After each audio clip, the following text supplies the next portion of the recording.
it's hard to think of a property more suited to the current sort of trend of gender-inverted movie sequels and or reboots. A sequel in this case, though. There's no weird cheat or funny business. This is the third sequel to Ocean's 11, set in the same universe, however many years it's been since the conclusion of Ocean's 13, than this one. And not just because the original Ocean's 11 with George Clooney was itself a remake of a Rat Pack vehicle starring Frank Sinatra from the 60s. The plain fact of the matter is the Ocean's movies exist more or less in concept than in characterization or plot. A loose trilogy of paid vacations for Clooney and company to inhabit characters defined by style and a handful of self-referential behavior quirks as they joke their way through elaborately plotted puzzle box narratives ostensibly about a heist set in and around colorful locations. So that, but with different types of people stealing different things in different places, has always seemed to me like such an easy pitch. I'm shocked it took this long to just do the first What If with Women version. Like, we should be all the way up to the third What If Talking Dogs one by now.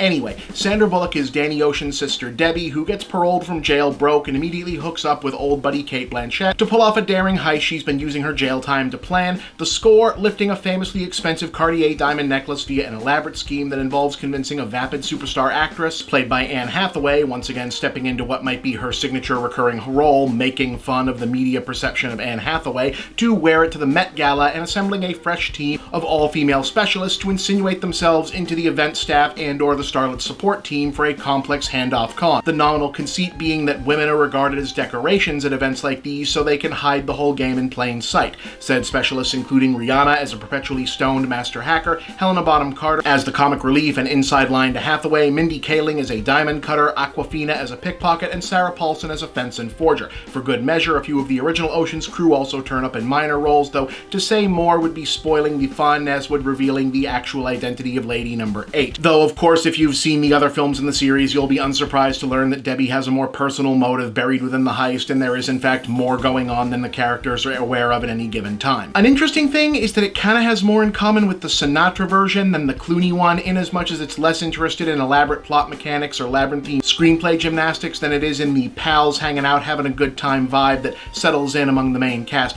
Some of that's obviously a stylistic decision. As a filmmaker, Gary Ross is not Steven Soderbergh, and he wisely doesn't try to be here, but it may also be a concession to situational reality, i.e. there's not quite as much physical complication to the execution of a plan like this as there might have once been, since so much of the technical heist business that in the previous three films might have necessitated big on-the-ground operations with a bunch of the cast in 2018 mostly just gets handled by Rihanna's character hitting a few keys on her laptop. So instead, this is a movie where multiple generations of great actresses hang out, shoot the shit, plan a sort of involved crime, move through fabulous upscale New York City locales, and change into and out of glamorous costumes while admiring one another's ability to get over in a con. And despite the obviously loaded societal symbolism built into the whole all-female reboot concept, in keeping with the previous Ocean's films, there's not really much in the way of theme or broader commentary going on beyond the appreciably subtle reversals of Hollywood casting stereotypes, as in Regal-style icon Blanchett as the tough butch one, comedy specialist Bullock as the quiet, understated leader, the computer genius is black, the streetwise grifter is Asian, the two